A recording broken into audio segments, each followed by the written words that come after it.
永乐元年，朱棣派使臣出使朝鲜，一为追查朱允炆的下落，二是找一些朝鲜女子充实后宫。永乐5年，徐皇后病逝。第2年，朱棣就派太监黄衍去朝鲜找李朝太宗李方远要人，老大要女人，小弟不敢怠慢。李方远在朝鲜境内搞起了选秀，比后来的韩国选秀综艺还早了700年。半年选拔，最后脱颖而出5名女子，全部打包送去了明朝。这些情况都原原本本地被记录在朝鲜李朝实录中。事实上，朱棣问李方远要女人，不仅仅因为朝鲜是明朝的藩属国，还因为李方远是朱棣的好兄弟。问好兄弟要个女人，不过分吧？李方远和朱棣的交情始于洪武26年。这一年，朝鲜向明朝进贡马匹，李方远随贡使前往当时明朝的首都南京。这期间，其路过了北平，和当时进驻北平的燕王朱棣私相会见，两人性格相近，相谈甚欢。第2年，大明和朝鲜发生了一点局域，明为惩罚朝鲜，采取了拒绝使臣入境的做法。为了打开外交僵局，李方远主动请缨，为宗社大计而亲朝朱元璋。李方远6月出行，受到了朱元璋的热情接待。11月回国时路过北京，特意拜见了燕王朱棣。朱棣对他表现出来了超乎寻常的热情。史书记载，李方远来时，朱棣亲自接见他，而且只带了一个侍者，而没有带任何护卫。可以说，朱棣给予李方远的接待绝对是超规格的，而且是属于私人性质，绝无公务应酬之意。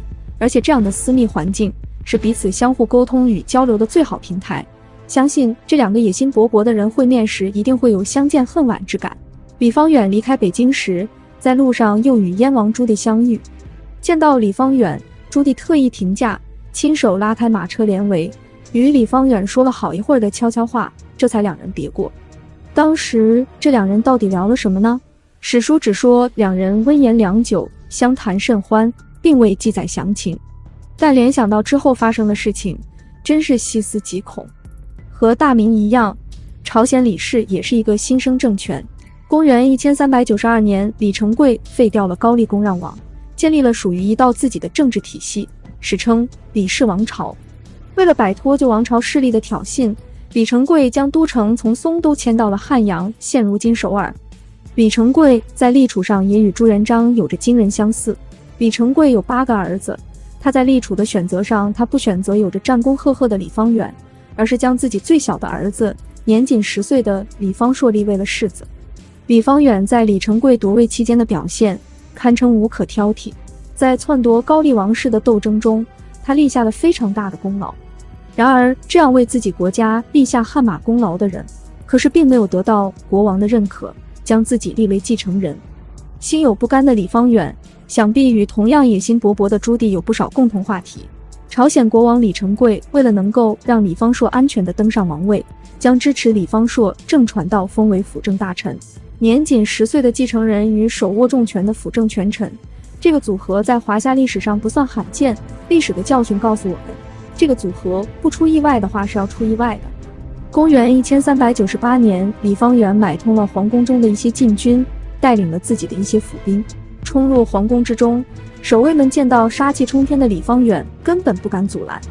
于是李方远顺利地进入宫中，将李方硕杀死。此时的郑传道接到消息后，准备调动军队的时候，也被刚刚冲进郑传道府中的李方远一刀劈死。当时与李远硕有关系的一切人都死在了李方远的刀下。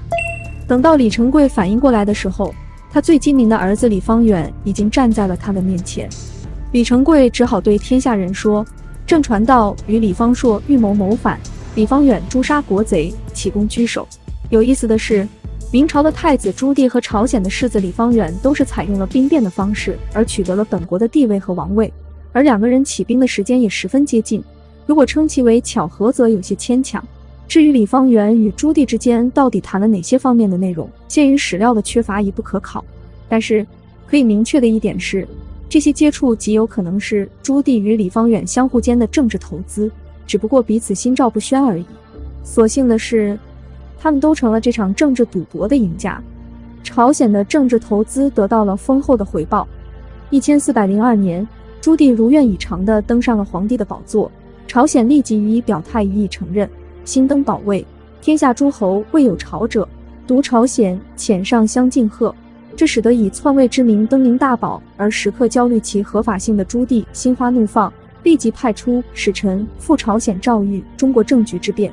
朝鲜于当年10月立刻停止了建文年号的使用，并接受了朱棣重颁的印信和诰命，同时交出建文朝所赐的诰命和印章。为了巩固两国之间的友好关系，1407年，朝鲜太宗李方远派遣世子李提以贺征的名义朝拜朱棣。对于此行，朱棣给予高度重视，亲自划定使行路线，派遣总兵自辽东护送朝鲜世子赴京。在明朝的藩属国中，朱棣对朝鲜的待遇确实算极好的了。相比之下，朱棣对安南就没这么客气了。同样都是篡权，安南胡氏篡夺了陈氏的王位，朱棣震怒之下直接出兵将安南收为明朝领土。而到朝鲜这边，朝鲜李氏却得到了朱棣的全方位优待。史学家谭谦认为，安南胡朝之篡陈朝与朝鲜李氏朝鲜之篡王室高丽是一回事，而明太宗采取了征伐安南与册封朝鲜两种截然相反的政策，有失妥当。但私以为李氏朝鲜不可与胡朝相提并论，且不提李方远与朱棣本人的私人交情有多深厚。由于王室高丽在明朝建立后对明朝态度反反复复，甚至一度臣服北元，背叛明朝，相比之下，朝鲜李氏则对大明忠心不二，哪怕做大明的狗也觉得光荣。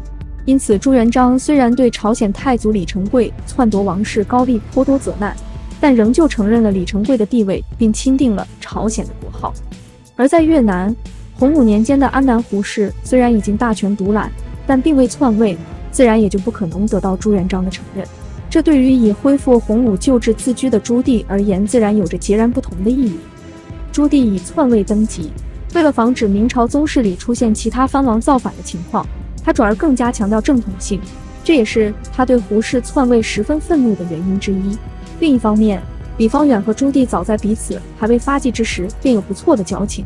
李方远虽然接受了建文帝的册封，但可以相信在靖难之役中，他也给予了朱棣一定的支持。史书中也有细节向我们隐晦地暗示了李方远在靖难之役中的作用。建文3年8月，林廷派驻在朝鲜的外交官陆虞回国向建文帝奏报，申请与朝鲜交易马匹。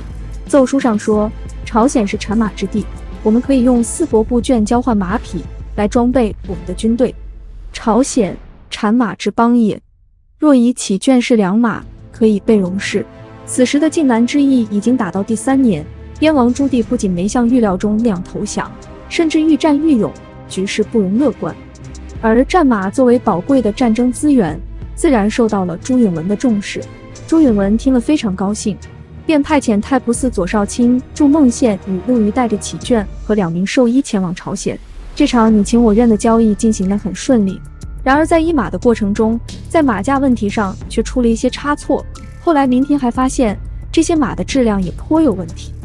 结果明朝官军骑朝鲜的烈马上阵，败于燕王，战事奔北，骑兵竟然跑不过步兵。这些做法大大损害了明朝的利益。从实质上看，朝鲜的这种做法还有其深层的政治意图，即以此来削弱建文帝的力量，无形中助长了燕王的攻势。结果就是燕王朱棣成功攻入南京城，即位称帝，是为明太宗。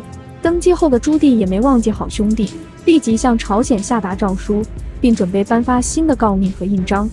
林廷和朝鲜之间的良好关系一直持续到明末，乃至一直到明朝灭亡，朝鲜都有死忠明朝之人，甘愿为了明朝赴死反抗清廷。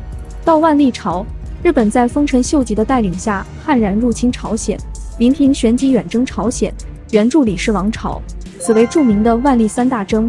以后有机会可以详细聊聊。